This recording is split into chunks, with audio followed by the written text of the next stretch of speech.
So hi everyone, this is DomisLive, and oh my days, we have a great fight today. So today I want to talk about Jon Jones versus St. Preux. And you guys are probably like, Dom, who the hell is St. Preux? Now, St. Preux is going to be a fill-in for UFC 197. Jon Jones was set to fight Daniel Cormier, but he got injured. And I was definitely looking forward to that fight. I think today's fight is going to be pretty good. Of course, it's not on the same level as Daniel Cormier versus Jon Jones 2, but I think today is going to be a pretty good fight. And hopefully, we could have Jon Jones versus Daniel maybe at UFC 200 if everything goes right today and Jon Jones does not get injured. So I'm going to tell you guys a little bit about St. Preux, and a lot of you guys out there probably think that St. Preux doesn't have the experience that Jon Jones has. And one thing you guys may not know, this dude had over 10 amateur fights even before he went pro with MMA. So this guy has been doing this thing for a very long time. I believe also he's a former American football player as well. His record is 19-7 versus Jon Jones, which is 21-1-0. The only loss Jon Jones has is practically him losing to himself. You guys remember the fight that he had with the hammer where he started to rain down those illegal elbows and he got disqualified. I was actually pretty upset about that, man. This is when Jon Jones first started off for the UFC. Maybe, I think it was his 6th fight or something like that, and he got a terrible loss. Pretty sad day. Now, Jon Jones has a 38% KO to TKO percentage. St. Preux has a 53% KO to TKO percentage. So that means that we may see a knockout this fight. Submissions. Both of these guys are pretty low when it comes to submissions, but they're actually pretty good at it, man. I've seen some good fights with both of these guys ending fights in submissions, and they know what they're doing.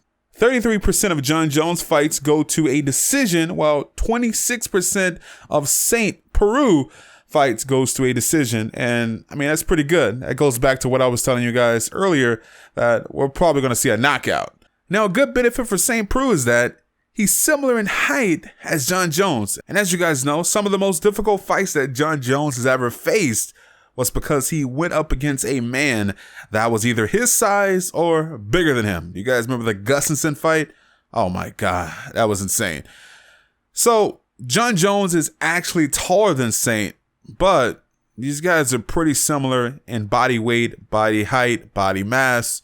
They're very similar.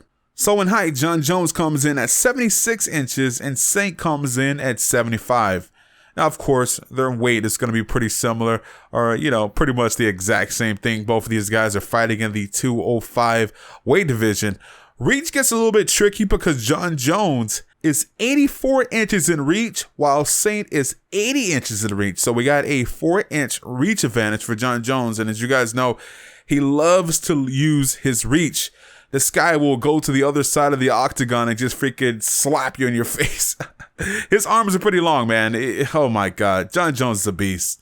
Now, this is my first time reading this stat, but it seems that Saint may have a reach advantage. I don't know. I'm looking at this card here, and it says leg reach, Jon Jones, 0 inches, while Saint has 45 inches. So I don't know. You guys can take what you want to take from that. All right, so now I want to talk about my predictions on this fight. Now, a lot of people out there believe that this is going to be a massive upset. And to be honest, I thought the same thing before I went out and I did my research on Saint. This guy is actually pretty good. He's had a few tough breaks where he's lost some fights very early in his career, or he went up against some other people that had more experience, fighting at a higher level than him, and he lost those fights. For instance, this dude had an insane fight against Glover Teixeira. I mean, these dudes went all the way down to the wire. I think the only thing that held Saint back was probably his conditioning. I thought he was pretty good with his hands. He was also pretty good with his takedowns, even his takedown defense. He still needs to work on that a little bit, but I think this guy is definitely a great fighter, and we could see an upset. We could see the type of upset where he goes in to punch Jon Jones and Jon Jones just gets rocked. I mean, we've seen it before. We've seen Jon get rocked against Glover, but Jon was actually able to fight out of that. So we'll see if the same thing happens today. Now let's talk about Jon Jones. I think Jon Jones is a wonderful talent in the UFC. The guy is definitely pound for pound the best fighter in this world. I don't care what McGregor fans think about McGregor versus Jon Jones in that aspect. Trust me, Jon Jones is definitely the most talented fighter in the UFC, and he's been that way since he has entered the octagon. This guy is a monster. He is a beast. He has been clearing out this weight division for what? For how many years? I don't know, but he's been clearing out this weight division forever. He's pretty much cleared it out multiple times, beating people like Shogun, Rashard, Rampage, Machida. Once he cleared out that wave of legends, he then had to do the same thing again, and he went up against Daniel Cormier, Gustafsson, and so many other fighters. This guy is a monster, the best in the UFC, and I can't wait to see this fight tonight.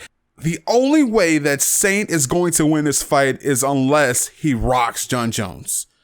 There's going to be no decision win or anything like that with one of those unexpected punches, and he's going to have to rock him to defeat him. Otherwise, Jon Jones is going to make mincemeat of this dude. He's going to take him down to the ground. He's going to elbow him, or he's just going to stand up and he's going to strike the crap out of his face with his freaking Stretch Armstrong legs and arms. This guy, Jon Jones, is a monster when it comes to playing with his reach, and I think he's going to do the same thing again today. He has a 4-inch reach advantage, but even with that, he's going to be able to turn that into a 10-inch reach advantage because of the skill that he has. So I want you guys to let me know what you think about this in the comment section below. I think Jon Jones is going to get a round 3 victory, and I will see you guys after the fight. We will talk about this, and yeah, I hope this is amazing. This is DomisLive. You guys have a great day, and I'm out.